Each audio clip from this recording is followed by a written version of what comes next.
Hey everybody, Midnight Chef here. We're going to boil some potatoes today. We're going to make buttered boiled potatoes. I don't know if there's a better name for the recipe. Buttered boiled potatoes. We'll call them Potatoes Midnight Chef. How's that? Now, it seems like a really, really, really simple thing to do, right? I mean, I'm boiling potatoes and putting butter in it. It is such a beautiful recipe. It is such a beautiful, simple thing to do. It is way overlooked in everybody's repertoire of cooking. Boiled buttered potatoes is so, dare I say, magical. It is magical. It is lovely. My boys are in love with it. Everybody's in love with it, and we're going to put it over Guinness stew tonight. So I'm going to show you how to do this. It's really, really simple. There are a couple little things that are going to make it better. And you're on your own for the stew. And you're on your own for the stew right now. We'll do Guinness stew some other time, maybe. Right now, I've got some water boiling. I figured you didn't want to pay me to watch water boil, right? They don't pay us anyway. Oh, well, damn. But what I do need to do is put some salt in there. You always, always, always salt water when you boil vegetables in it. It's like your last chance to actually inject some flavor building stuff into your food, right? If you don't do this, if you don't salt your water, your potatoes will be bland. And remember, I've said in other videos how seasoning is a layered process, right? You don't dump in a whole bunch of stuff that's unseasoned and then season the final thing, or take something that's beautiful and then put something unseasoned in it. You season every little step of the way, for the most part. There are some exceptions, but you season every part of the way, and this is one of those times when you definitely want to season your potatoes. So I've got my boiling water over here. I'm about to try to pick that lid up. Don't do that. And I'm just going to take, let's see how much, 1 palm, 2 palms, right? It's not rocket surgery, guys. Put some salt in there. But you got to put enough in there to make it worth your while. You can't put like, half a tablespoon in there and expect it to do anything. Okay, camera over here. I got it. So you just got to wash your potatoes. Now for this, you can use any potato. I'm going to walk and I'm going to work and talk at the same time. I've got a soapy sponge here. You don't have to, and you don't have to scrub it off. Just, do each one of them like this a couple rounds, and you'll be fine. Now, you can use any potato you like for this. I love these gold potatoes for it. These are the best. They're a medium starch potato, and what that means is, if you want to know the spectrum, right, you've got your russets, Gold potatoes, which are going to be high starch potatoes, and you use those for things like mashed potatoes and stuff, right? You've got your red potatoes, which are better for things like roasted potatoes, if you're going to be specific about things, because being low starch means that when they're cooked, they're not going to fall apart and get mushy on you, right? So that's what having a high starch potato will do. And if you see any black marks or something, just scratch it off with your nail, right? So mashed potatoes, that's why they mash so well, because they're high starch and they fall apart when they're fully cooked. Red potatoes are very low starch, like I just said, so they hold their shape a lot better. And these are medium starch, which means when they're cooked, they're going to hold their shape, but they will start to shed a little bit of the starch. They will start to mash a little bit on the outside, which is going to give us a beautiful sort of mashy thing on the outside of these whole potatoes. That's the technical term, mashy thing. Actually, I couldn't think of a better way to say that either. Yeah, right? You'll see what I mean. They're going to be whole, but they're going to be kind of mashy on the outside and have like this thin coating of mashed potato on them, right? It's lovely. And then they soak up the butter, and oh, it's just gorgeous. All right, so I've got all my potatoes washed. And I'll bring them back over here. Now, how you spec this? If you've got a potato about this size, spec it for about 2 potatoes per portion. I'm making a little bit more. I'm cooking for 5. Make it a little bit more because my oldest is in love with these, and he will probably eat 2 portions tonight, and he'll probably take some for lunch tomorrow, so I've got a few of these, right? Now, the size that you make these is going to be the final size, right? We're not doing these for mash. We're going to leave them whole. And you really kind of want them to be fairly large. Well, now you've got a knife, so you don't mean whole. You mean cut up whole. What did I say? Just saying. No, I'm asking, what did I say? Well, you said you're going to leave them whole, but you're holding a knife.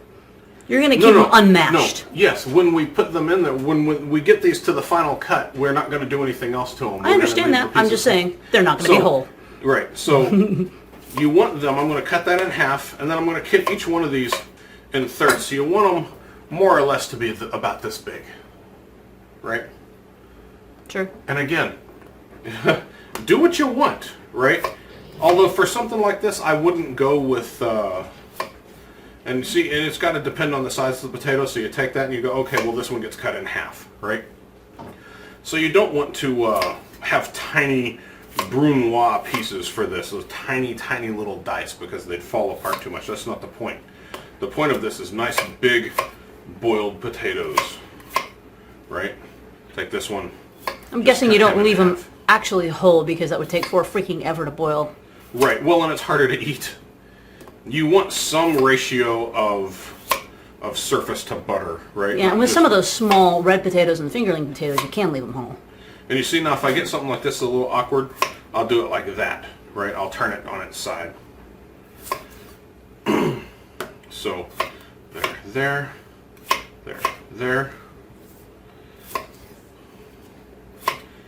You want them to be more or less the same size, understanding that you can't get them all the same size, so, you know. Can I give let's not be slavish about it. Can I give the viewers at home a little behind the scenes trivia?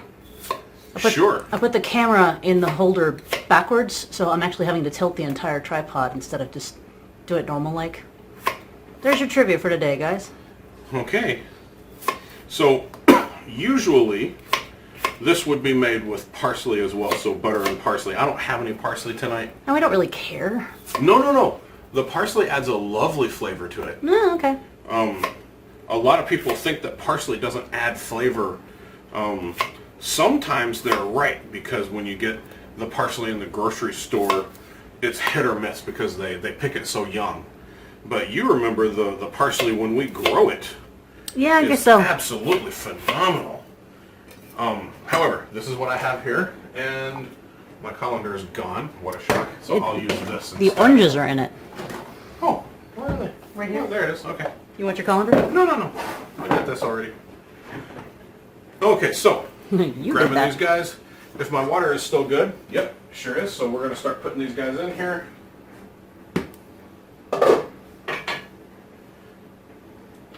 Is the camera ready? You're on. Okay, so you don't want to go splash, splash, splash, splash, splash, right? I like to put it in there and do a nice little lay down, right? Do that.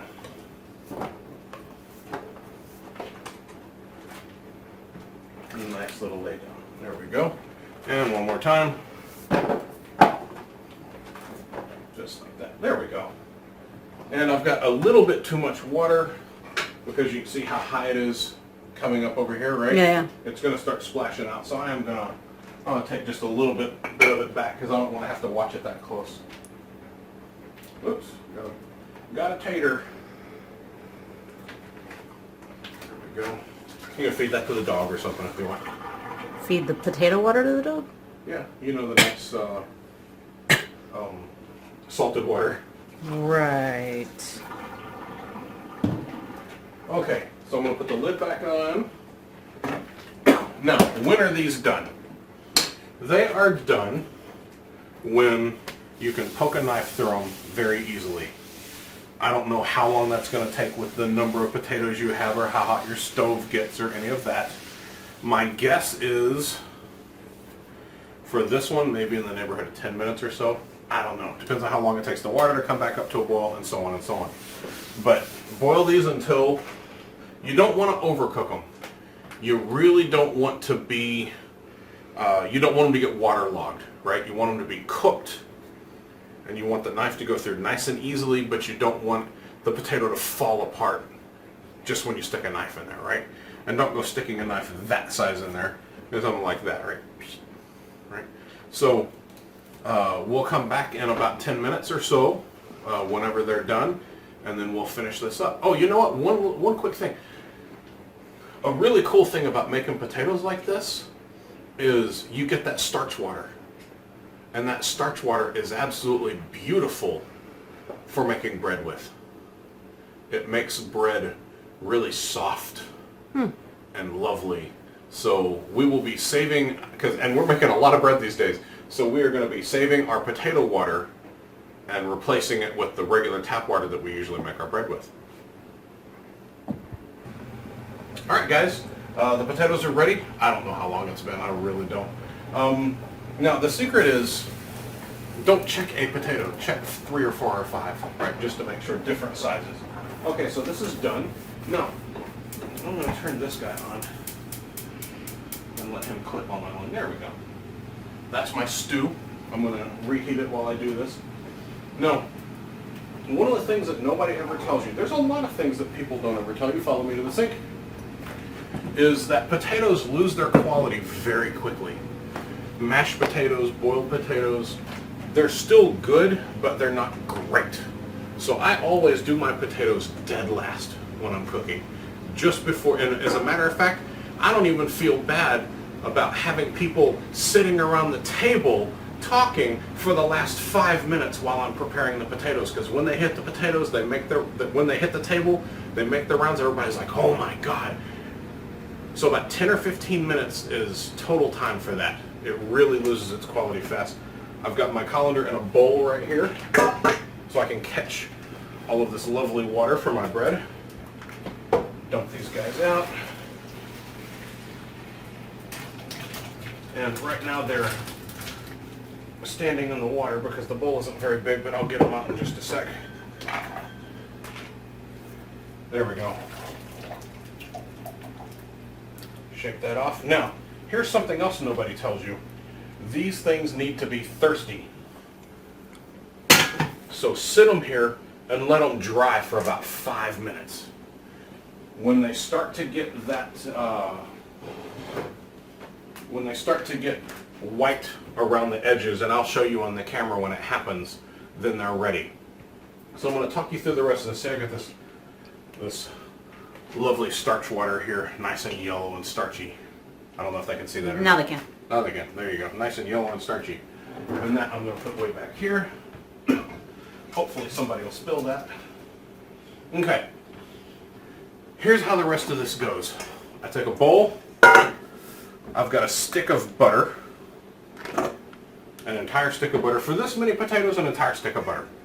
Oh, and by the way, this is 4 pounds. So adjust everything accordingly, right? So what I'm going to do when this gets nice and white and it's already started, that means it's drying out all of that water is starting to leave it through the steam. I'm going to toss these in the butter with salt and black pepper. Once that's done, I'm going to let it sit for about 5 minutes or so, and the potatoes are going to soak up all of that butter. And it's just, and that's when it just starts to get wonderful, right? So if you put too much butter in there, number one, you don't know how to cook. You don't know how to eat, because there's no such thing as too much butter, right? There can be. But if you put too much butter in there, just let them sit for a few minutes, and they'll draw that butter up inside of them and be absolutely gorgeous. That's those raisins. I know. Okay. So this still isn't ready yet, but it's started. Yeah, here, let me get... Well, these here, guys. we can do this. Okay. We got one of them newfangled moving cameras. So you can see they're starting to get white around the edges. This one especially, right? This one right here too. Yep. So they're starting to get white. And as soon as they get a little bit whiter, and as a matter of fact, sometimes I'll even toss them to let the ones on the bottom get. You see? Now this is what I'm talking about. They're staying together, but you see how I'm starting to get this little bit of cooked mashy on the outside of it, and it'll get even better when I toss it in the bowl, right? So there you go. We're going to let that sit for a couple minutes more, and then we'll be right back. Wait for it to land. There we go. Resume, I get that. Okay, so our potatoes are ready. They're nice and I can see they just look like desert, right? Just look like desert dry. So Now I dump them in the bowl with the stick of butter. Beautiful. Even had some of that stick to the colander, which is gorgeous. Now, I don't like doing this because it busts my groove, but I'm going to measure the salt as I put it in. So I'm starting with a tablespoon here, and we'll see how much of it I get. I can't stress enough, this is kosher salt, kids. Yes. You get a different result if you use table salt. Yes. When we say salt, we almost always mean kosher So salt. that's like that much from a tablespoon. It's a teaspoon then. And pepper, oh, you know, however much you like. Both of these are going to be about a teaspoon. There you go. So now I'm going to toss this like that and get that butter all tossed up in there. This is a little bit smaller bowl than I like to use. I don't have a bigger bowl, and I don't usually make this much. You got that wok. Now, look at this. From the tossing around, how they're starting to get Yep. mashed potato-y on the outside. Absolutely gorgeous. And I can still see a pat of butter every now and then on top. Swirl it around. Get that like that. Oops, lost one. Goes back right back in there. Okay. Oh my God. That was beautiful. Okay, now they're getting too mashy to actually flip.